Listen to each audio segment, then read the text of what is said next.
Welcome to Mind Prosperity, where we believe that where your mind goes, your life follows. I want to ask you to like and to subscribe to our channel, leave us a comment, and send this video to people if you believe it's going to help them. And I believe and I know it's going to help them a lot. So welcome to our channel and thank you for watching. Today we're going to speak about the science of mind renewal. How do you actually scientifically change your mind, and how does your thoughts reshape your brain? And I think one of the first questions we have to answer is, what is mind?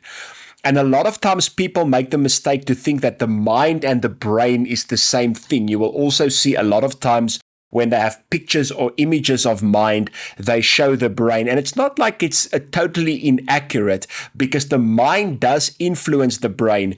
And we can say the mind needs the brain to do what it needs to do. But the mind and the brain is not the same thing. If you look at the brain and if you see the activity in the brain, that is mind. But one thing we have to realize is mind is energy. Mind is not a physical thing. Mind is not something that you can see. Mind is energy, but mind has a big influence on the brain.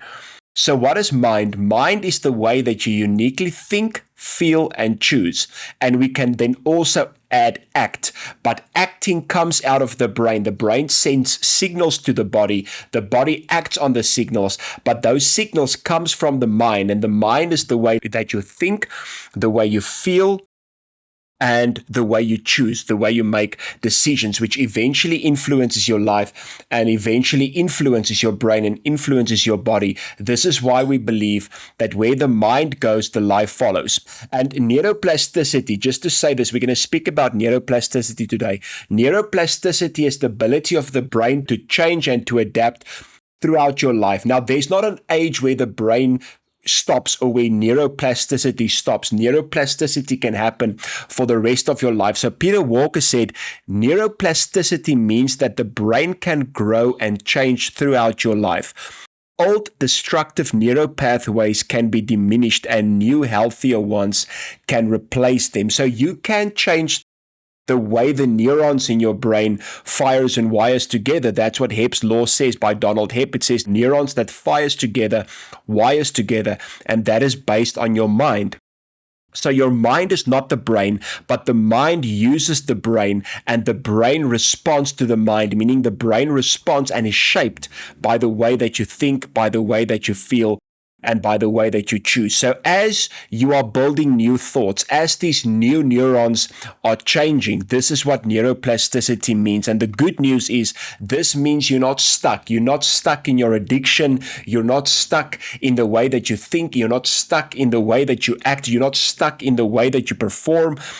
Your brain can change based on how you use the mind. Now, to understand the mind, we have to understand that you have a conscious mind. The conscious mind is what you see around you right now. And then you have a subconscious mind. And the subconscious mind runs your life. And the subconscious mind has two parts: your preconscious, which is stuff that's in your subconscious mind that you know about, like driving a car, the fact that you can speak English, that's your preconscious. It's in your subconscious. It's part of the part of your mind that runs 95% of your life, but you know it's there.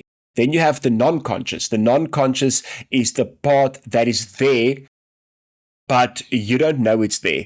But you can figure it out by just looking at your results and looking how life is happening for you, because the subconscious mind, which can also be called the mind of habit or the mind on autopilot, it just happens. So looking at your actions, looking at your results can give you an idea of what's going on in your non-conscious mind. Now, the non-conscious mind influences the brain, influences the body. If you look at a tree, for instance, think about the non-conscious mind or the subconscious mind as the roots. It basically drives everything in your mind. Now, scientifically renewing the mind is becoming aware of what's going on in your subconscious and bringing it into awareness. Now, when you bring it into awareness, when you bring it into the conscious mind, it's almost like a flower opening up. And that can sometimes trigger you, that can sometimes hurt, that can sometimes not be pleasant in the beginning, but you have to bring it into the light to acknowledge. Now, a lot of people blame But we have to acknowledge things before we can renew it. And as we acknowledge it, we can change it. We can say, listen, my results are not what they should be. I get triggered. I don't treat people well. I'm insecure. I'm a people pleaser. Now that you bring it up, now you're aware of it. Now you can plant new seeds. As you plant new seeds, new neurons fire and wire together.